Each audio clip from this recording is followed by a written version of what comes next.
हमेशा शर्तों के युद्ध के लिए तैयार रहे भारतीय सैनिक। वरिष्ठ अधिकारियों के आदेशों और निर्धारित नियमों का पूर्ण पालन करना चाहिए। आधुनिक निगरानी उपकरणों, ड्रोन और संचार प्रणाली का भी प्रभावी उपयोग करें। सीमा पर हर गतिविधि का सही रिकॉर्ड रखें। शारीरिक और मानसिक स्वास्थ्य को सर्वोच्च प्राथमिकता दें। साथी सैनिकों के साथ टीम भावना बनाए रखें। ये सब सुझाव मैं इसलिए दे रहा हूँ कि मैं सैनिक हूँ और मैंने भी चीन बॉर्डर पे नथुला में ड्यूटी दी है।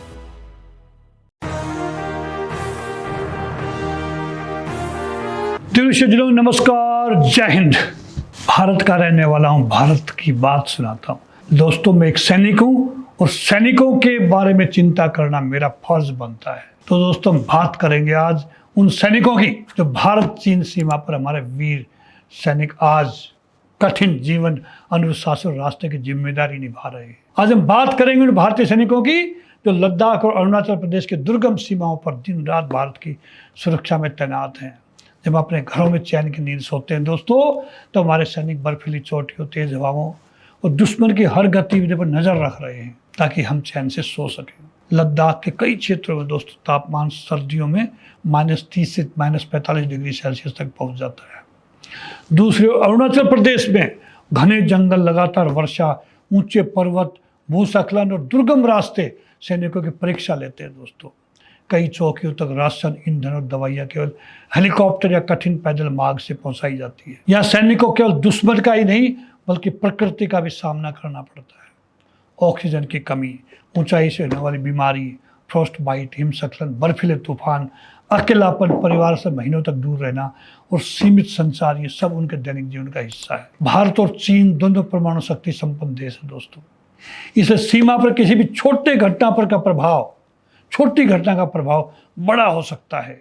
एक छोटी गलतफहमी भी तनाव बढ़ाकर गंभीर सैन्य टकराव का रूप ले सकती है। इसी कारण भारतीय सेना अपने सैनिकों को अत्यंत संयम, अनुशासन और पेशेवर व्यवहार का प्रशिक्षण देती है दोस्तों। भारतीय सैनिकों के लिए कुछ महत्वपूर्ण है, वो क्या करना चाहिए उनको। सैनिकों के लिए मेरा ये संदेश, हालांकि मिलिट्री कमांडर्स बैठे, चेन ऑफ कमांड है उनकी पूरी, div headquarter, core headquarter, command headquarter, army headquarter, लेकिन फिर भी हम कुछ महत्वपूर्ण मुद्दों की चर्चा करते हैं यहाँ पे ताकि जनता को पता होना चाहिए। हमेशा शर्तों के युद्ध के लिए तैयार रहे भारतीय सैनिक। वरिष्ठ अधिकारियों के आदेशों और निर्धारित नियमों का पूर्ण पालन करना चाहिए। आधुनिक निगरानी उपकरणों, ड्रोन और संचार प्रणाली का भी प्रभावी उपयोग करें। सीमा पर हर गतिविधि का सही रिकॉर्ड रखें। शारीरिक और मानसिक स्वास्थ्य को सर्वोच्च प्राथमिकता दें। साथी सैनिकों के साथ टीम भावना बनाए रखें। ये सब सुझाव मैं इसलिए दे रहा हूँ कि मैं सैनिक हूँ और मैंने भी चीन बॉर्डर पे नथुला में ड्यूटी दी है। दोस्तों, स्थानीय नागरिकों के साथ सम्मानजनक और संवेदनशील व्यवहार करें। हाल ही में हमने कारगिल के पास एक रोड बनाया, वहाँ पे भी हमें काफ़ी दिक्कतों का सामना करना पड़ा। ऑक्सीजन की कमी, हाई एल्टीट्यूड, स्नो से कवर रहना, 5 महीने वहाँ काम मिलता था, काम करने के लिए समय मिलता था। 7 महीने सड़कें बर्फ़ से ढकी हुई होती दोस्तों, संवेदनशील व्यवहार करें। किसी भी असामान्य गतिविधि की रिपोर्ट तुरंत अपने हायर कमांड को दें। और क्या नहीं करें, ये जवानों के लिए आदेश है दोस्तों। बिना आदेश के कोई आक्रामक कार्रवाई न करें। उकसाव में आकर भावनात्मक प्रतिक्रिया न दें। गोपनीय सैन्य जानकारी या तस्वीरें सोशल मीडिया पर साझा न करें। अफवाहों पर विश्वास न करें और न ही उन्हें फैलाएं दोस्तों। कई बार सोशल मीडिया पे चाइना घुस गया हिंदुस्तान में। कैसे घुसेगा? भारतीय सैनिक उनकी आंखों में आंख गाड़ के खड़ा है वहाँ पे, जान को जोखिम में डाल के खड़ा है वहाँ पे, भारत माता की रक्षा के लिए खड़ा हुआ। तो उन अफवाहों पे ध्यान ना दें। ऐसी अफवाहें हम फैलाने से खासकर बचें। भारतीयों से बात करना चाह रहा हूँ मैं। सुरक्षा नियमों में किसी प्रकार की लापरवाही न करें।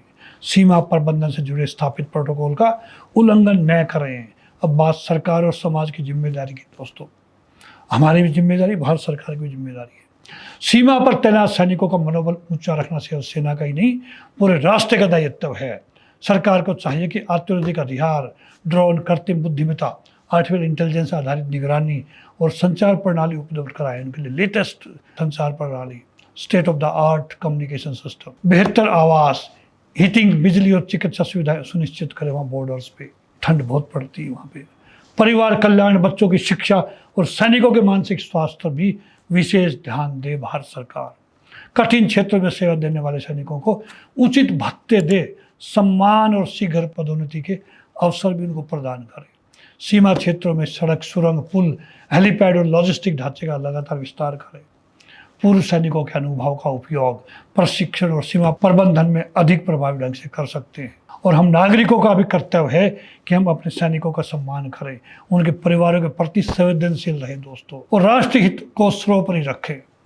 भारतीय सैनिक केवल सीमा की रक्षा नहीं करते, वे भारत के सम्मान, स्वाभिमान और भविष्य की रक्षा करते हैं दोस्तों। उनका साहस, अनुशासन और बलिदान हम सभी के लिए प्रेरणा है। आइए संकल्प लें कि हम अपने वीर सैनिकों का सम्मान करेंगे, उनके परिवारों के साथ खड़े रहेंगे और एक सशक्त, सुरक्षित तथा आत्मनिर्भर भारत के निर्माण में अपना योगदान देंगे। जय हिंद, भारत माता की जय।